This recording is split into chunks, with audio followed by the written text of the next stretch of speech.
और आपको सीधे लिए चलते हैं वाराणसी, जहां प्रधानमंत्री लोगों को संबोधित कर रहे हैं। हजारों करोड़ रुपए के प्रोजेक्ट उस पर यहां काम लगातार जारी है। भाइयों और बहनों, काशी की आत्मा अविनाशी है, लेकिन काया में हम निरंतर नवीनता लाने के लिए जी जान से प्रयास कर रहे हैं। हमारा विकास काशी को और ज्यादा गतिशील, प्रगतिशील और संवेदनशील बनाने का है। काशी का आधुनिक इंफ्रास्ट्रक्चर गतिशीलता को बढ़ा रहा है। शिक्षा, कौशल, पर्यावरण, स्वच्छता, व्यापार के लिए जब प्रोत्साहन मिलता है, नए संस्थान बनते हैं, आस्था और आध्यात्म से जुड़े पवित्र स्थानों की दिव्यता को आधुनिक भव्यता से जोड़ा जाता है, तब विकास प्रगतिशील होता है।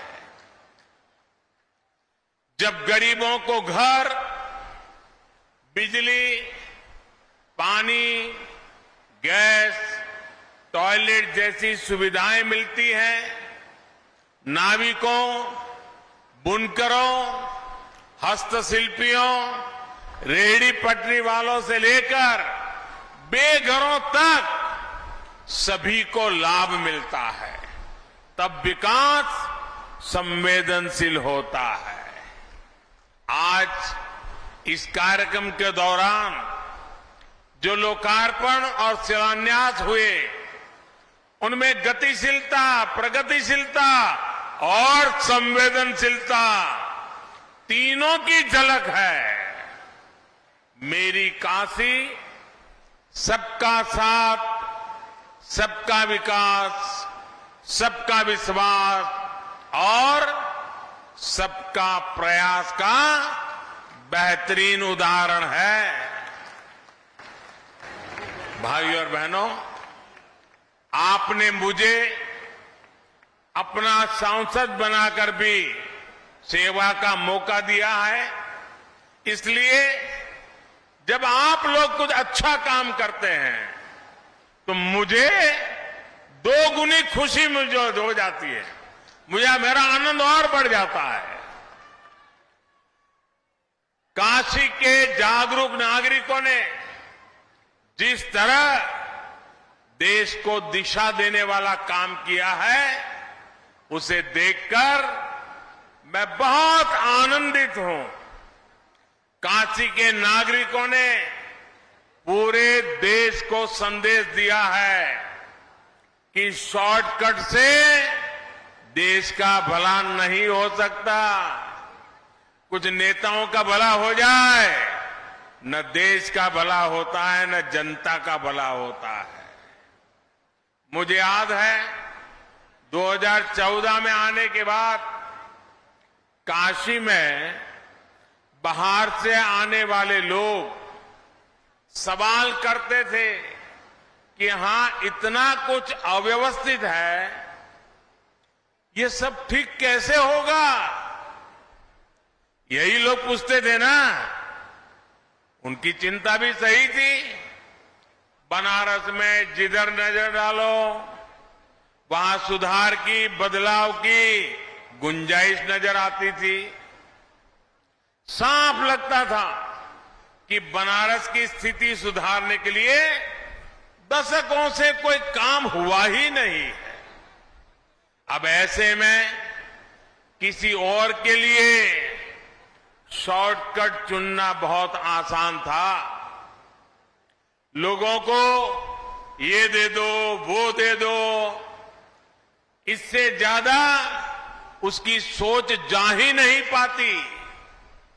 कौन इतनी मेहनत करे, कौन अपना सर खपाए, कौन पसीना बहाए, लेकिन मैं बनारस के लोगों की दाद दूंगा कि उन्होंने सही रास्ता दिखाया, सही रास्ता चुना। उन्होंने दो टूक कह दिया कि काम ऐसे हो जो वर्तमान तो ठीक करे ही, भविष्य में भी कई कई दशकों तक बनारस को लाभ पहुंचाए। मेरे प्यारे काशीवासी भाइयों बहनों, मुझे बताइए, जो काम हो रहा है वो भविष्य के लिए भी काम आने वाला है ना? आने वाली पीढ़ियों को भी काम आने वाला है ना? यहां के युवाओं के भविष्य को उज्जवल बनाने वाला है ना? सारे हिंदुस्तान को काशी की तरफ खींच लाएगा कि नहीं लाएगा? सारा हिंदुस्तान काशी देखने आएगा कि नहीं आएगा? साथियों, आज हम देख रहे हैं कि जब दूरगामी प्लानिंग होती है तो किस तरह नतीजे भी निकलते हैं। बीते 8 वर्षों में काशी का इंफ्रास्ट्रक्चर कहां से कहां पहुंच गया है। इससे किसान हो, मजदूर हो, व्यापारी हो, सभी को लाभ हो रहा है। व्यापार बढ़ रहा है, कारोबार बढ़ रहा है, टूरिज्म में विस्तार हो रहा है। रिक्शा वाला भी कह रहा है साहब दिन भर इतना काम मिल रहा है। व्यापारी कहता है साहब 6 महीने का माल 1 महीने में बिक जाता है। हो रहा है कि नहीं हो रहा है? तेजी आई है कि नहीं आई है? और ये जो सड़कें बन रही है, ये जो गरीबों के घर बन रहे हैं, जो पाइपलाइन बिछ रही है, इनमें जो सामान लगता है उससे सीमेंट, स्टील और निर्माण से जुड़े दूसरे उद्योगों का, छोटे मोटे दुकानदारों का, उनका भी बिजनेस बढ़ रहा है। यानी ये वाराणसी और इस पूरे क्षेत्र में रोजगार का भी एक बहुत बड़ा माध्यम बन रहा है। बनारस के लोग जिस दूरगामी सोच पर चले, आज उसका लाभ पूरे क्षेत्र को हो रहा है। इंडिया टीवी हर वक्त हर जगह डाउनलोड करने के लिए सर्च करें India TV news Google play store या ऐप स्टोर पर।